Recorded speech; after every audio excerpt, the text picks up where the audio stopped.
Welcome back, peeps. Thank you for tuning in to the Underbarrels channel, where we're always taking a look at the newest tips and tricks in the Call of Duty universe. And in today's video, I've got a really good one, a really special one with a lot of effort put in. We're going to be talking about how to improve your recoil control in Warzone, right? We're going to talk about everything that involves recoil in this game, talking about what is the difference between recoil control and aiming stability, best underbarrels for Modern Warfare and Cold War weapons, best settings, best attachments, and at the end, a secret tip that doesn't have to do inside the Warzone game that will help you with your recoil control and with aiming and all that tremendously. If you guys do enjoy this kind of content, please remember to like and subscribe and turn that notification bell on. It TBS me and all that as well. Special thanks to all my YouTube members who give a little bit extra support my channel. And with that being said, let's jump right into this video.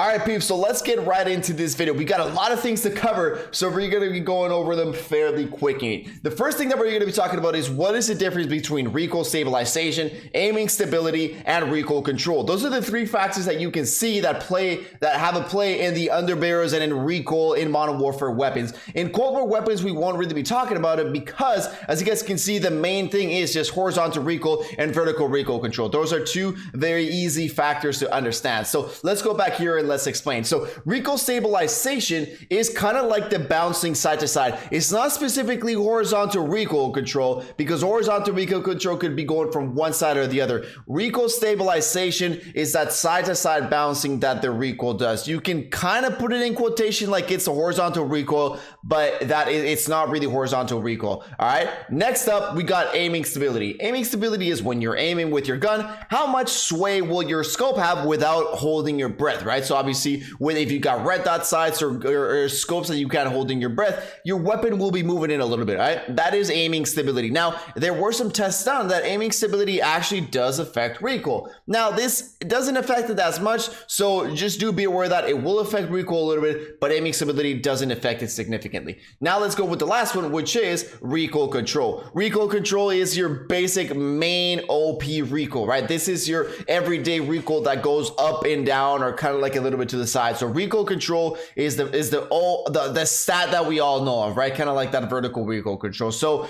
most important one, it also depends on the weapons. You've got weapons like the AMAX that bounce a lot from side to side. That's why you want to throw some recoil stabilization in there. But if you got a weapon that you know it only shoots straight up, weapons usually like this are weapons that have fast fire rate, you only really want recoil control. And the best two are going to be these ones right here. But yeah, let's jump now into the settings. So what are the best settings for recoil control? It kicked me out of my thing, so let's jump right into it again.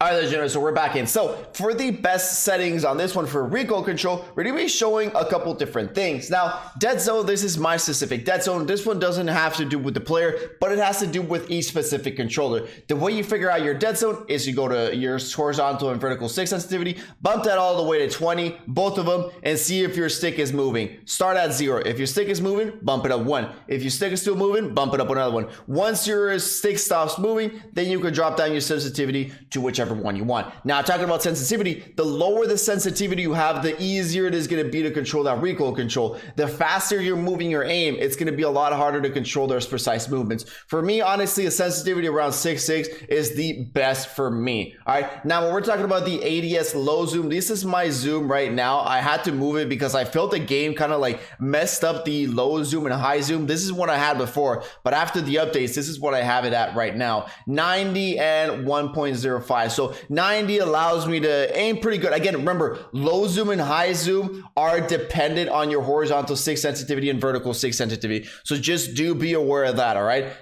This does have to do with this one, all right? So don't have a different sensitivity and copy my sensitivity multiplier. This is something you have to test out for yourself and see if it works. But again, remember, overall, what we're talking is the lower your sensitivity, the more control you will have over your recoil. Talking about control, the best one for this one is go ahead and set your aim response curve type to dynamic. This will allow you to have more precise shots within the within your sticks. Now, I'm going to be making a specific sensitivity video, so I'm not going to be going into depth, but these are the best settings for this one. Now, talking about aim assist, the best ones, I did a video, I'm going to put it in the screen right now. Aim assist doesn't directly affect recoil control, right? Whichever one you have, it doesn't directly affect recoil control. But what it does affect it is when you're moving from side to side and when you're trying to keep your aim on target, that is where recoil control could come in. Now, as far as my video, if you want to go again and check all this tests, click on that video. But to make the video short, the best ones are going to be standard and focusing. It's just going to depend. If you want that hip fire aim assist, you're going to go ahead and select standard. If you don't use hip fire aim assist, but you like that stronger while you're aiming down sight,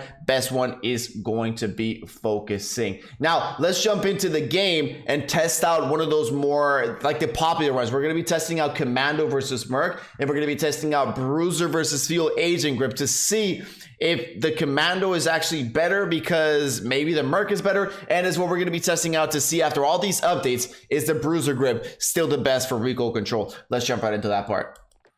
All right, ladies and gentlemen, so we're just going to be doing a quick test right here. Again, I did a video a long time ago, and I did figure out that the Merc was the best for overall recoil. So that's why we're going to be doing some testing right here. So we got the regular AMAC, which is one of the harder weapons to control in Modern Warfare, right? We're going to have the AMAX 1. All it's going to have is a GI Mini Reflex and the Commando, and we're going to compare it against one with the Merc. We're going to see which one is better for you, right? So let's go ahead and move back. 15 meters would say is a decent point right here. So first off, again, without trying to control the recoil, let's take a look with the Commando.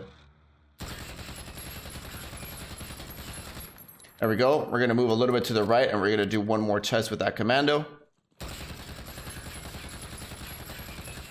There we go. We're going to reload that. Now we're going to do the testing with the Merc foregrip, making sure we're at 15 meters.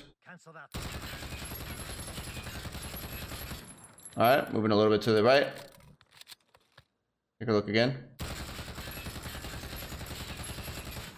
There we go. Now let's go ahead and compare them. Now, as you guys can see, this is what I meant. A lot of people like using the Commando, but I mean, look at that. The Merc just gives you a way better, straighter line. Or vertical recoil, the Merc does have just a tiny bit less, as you guys can see, just a tiny bit less. Like if we move from side, look at this. It's definitely a tiny bit less, but the thing that you can definitely notice is the curve. I mean, you can definitely see the curve on this one. Compared to the Merc, it's going to be a lot less. So that's what I've been telling people. The Merc is the best overall underbarrel for the Modern Warfare weapons. Not only that, but it also has a lot better hip fire. So if you go do a little test right here, we're just going to do a quick test. 5 meters right now. We're going to aim. All right, and we're going to test that against the Merc. Look at that. Look at the difference. I mean, look at that difference. That is the Merc versus the Commando. That is not even close when it comes to hip fire. And when it comes to here, there is just no, it's the undisputed winner. Merc is the best. Now we're going to be testing the Bruiser versus the Field Agent grip, just to double check if the Bruiser is still the best at controlling recoil. Let's go into that. All right, peeps, so before we get mowed again by all these teams that are just trying to kill us, let me do this really quick test. All right, so we got the Bruiser grip. We're going to be we're just going to be like this. We're going to be 7 meters. We're going to stand behind this wall, and we're going to do some testing right here. All right, we're going to do 2 with the Bruiser grip. All right, now we're going to go ahead back. Do another one. All right. Now we're gonna just with the Field Agent grip, and we're gonna do them a little bit side, like right here, so we can double test right here. Oh damn, son! Field Agent grip seems I may have started that one a little bit low. Let me start it right there. There we go. Well, by the looks of it, I think. It definitely seems like the Field Agent grip is a new winner right here.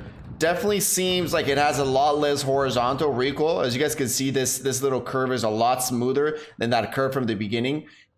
And we got a bunch of times where the vertical recoil control is less. So there we go, ladies and gentlemen. After all those nerfs, Field Agent grip is going to be the new winner for recoil control on this one. Now, I just want to show you a simple little tip right here. I heard a guy in here running, so I just want to tell you guys a really important tip. So let's jump right into that one right now.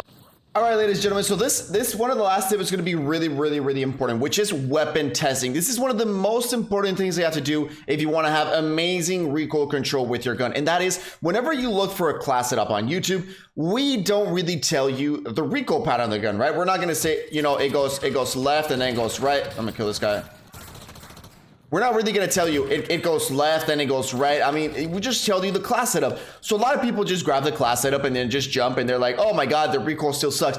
Reason being is because the most important thing when it comes to recoil control is understanding the recoil pattern of your gun. And this is going to take you a couple minutes, but it will help you tremendously. So before you start using a gun, let's say, you know, set up your gun, make sure it's all set up, jump into a plunder game and learn the recoil pattern. There's a really easy way to do it. All you're going to do is just go anywhere and you're going to aim at a wall and you're going to shoot at it, right? Now I'm going to take a look at this one without trying to control the recoil. Now for this one's fairly easy, right? I see it has a little bit bouncing from side to side, but I see mostly it only goes straight. So now I know the only thing I need to do with my controller is pull the trigger down a little bit to control that recoil, right? So let me lower the volume down here a little bit for you guys. So now that's all I need to know. So now the only thing that I'm gonna need to do is if I'm gonna shoot that guy, I just need to hold down my trigger button a little bit more. And as you guys can see, controlling that recoil a lot better. And the same thing. And that is basically knowing your way. And you can do this with everyone. You know, let's say you were using the FFAR and you see that the FFAR has like a little curve. So you know, obviously you try to control that curve. So it's very important. And this will help you out tremendously. But before you use a gun, if you want it to be your main gun, jump into a plunder game, just take a really quick look at its recoil pattern and then try to control it. Controlling it means knowing the path it's going to follow before you take it. All right, ladies and gentlemen. And with that being said, that is, let's jump into the best attachments for recoil control.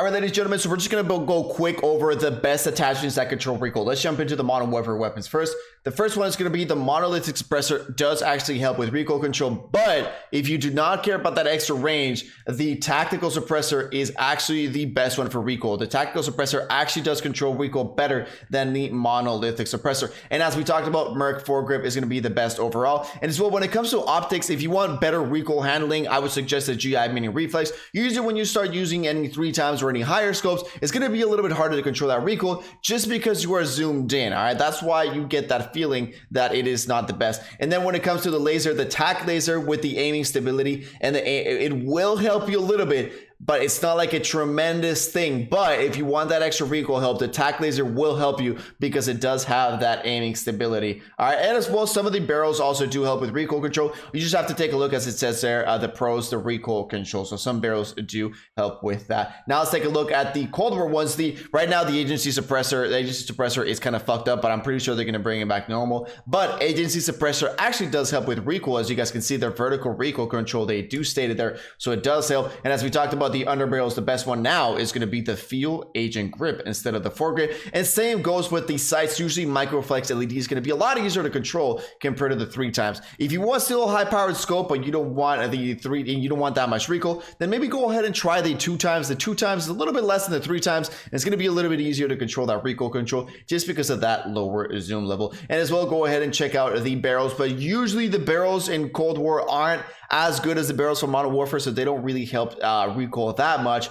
They're usually for bullet velocity. As we know, Ranger is kind of like that uprising thing right now that increases bullet velocity. So recoil control, don't really take too much look at that. Now let's jump into the most important thing. We're going to jump into the intermission. As you guys can see, my face right now. That's because I'm going to show you something very special, something very unique that a friend of mine sent, and it's very important. This doesn't have to do anything with the game, but this will help you out when it comes with your recoil control. So obviously the most important thing is, what do you control the recoil with? What do you move your controller with? And that is going to be with these, right? With your hands. It is they're the most important factor of it. So if you don't have good hand-eye coordination, like what they call it, right? Good connection between your brain and your fingers. That's not going to happen. And I got a couple exercises that will actually help you improve that connection that you have. One exercise that you can do first is to check what side is better for you. Is, let me go if I can see. Yeah, there we go. So it's going to be a quick exercise. The only thing that you need to do is you're going to have one hand and you're going to place it like this, and the other hand you're going to do this. All right, that is the only thing you're going to do, and try to do it as fast as you can. As you guys can see here with my right hand, I can actually do it pretty good. I messed up a couple times, as you guys can see, so my hand-eye coordination is not the best, but try to do it slow and then try to go faster and faster and faster. So it's pretty decent, right? It's not the best right now. Next up, if we go with my left hand, again, we're going to do the same thing, and I can do it, but my left hand is actually a lot harder. Try to do this, guys, and this is all it has to do with your brain connecting to your hands. And this one is fucking hard for me. Luckily, I don't aim with my left hand, I run with that. But as you guys can see there, I actually do have this is fucking hard for me, but if you can do that, let me know. Now, one of the things that you can improve is, imagine you're playing the game for 4 hours, 5 hours. What are you doing? You're like this. This is how your hands are. Like this. For 5 hours, all you do is this. Imagine that. Imagine your hands just feeling that cramped feeling. It's like, imagine you just holding your bicep like that, and you're just like that all day long for 5 hours. How the fuck is that going to feel? So one of the exercises you can do is you can actually move individual fingers like this. So that is something that you want to do. So for example, what you do is you start with your left hand. My left hand had a little bit more problems. So all you do is you go circles, right? But you just try to focus on that one, right? You just try to focus on one finger. You do 10 circles and then you go with the other one. Try to focus on doing circles with these. Again, this is just focusing your brain on trying to do this, right? And it gets that hand-eye coordination a lot better. And again, you do circles with the other one, circles with the other one, and then circles with the other one, and then do that test, and you will definitely be a lot better. Obviously, you got to do it. What I suggest is, if you do this after every game, I try to actually stand up after I give every game, because after you're sitting for so long and just your hands like this, you just feel tired sometimes. So standing up, and this takes no time, right? It's between the time that you're starting a new game. So if you really want to improve that hand-eye coordination, go ahead and do these little tips. And yeah, let me know down below in the comments, what hand did you do better with the test? Was it your right or was it your left? But yeah, that is basically everything I got for you guys. Thank you everybody so much for tuning in. That was probably one of the most in-depth recoil videos I've got for you guys. Peace out, everybody, and I'll see you all in the next one. Well, hello there. I see you're still here, and because of that, you're gonna get a VIP tour of my brand spanking new website. Here you can check out if I'm streaming, or maybe donate some Benjamins if you want to support me a bit more. Most importantly, you can get your own anti-gulag merch right here. 100% guaranteed that you will not go into the gulag if you wear one of these. And finally, you can check out some of my COD videos and the top point makers on my stream. And now, with all that being said, I'll see you all in the next one.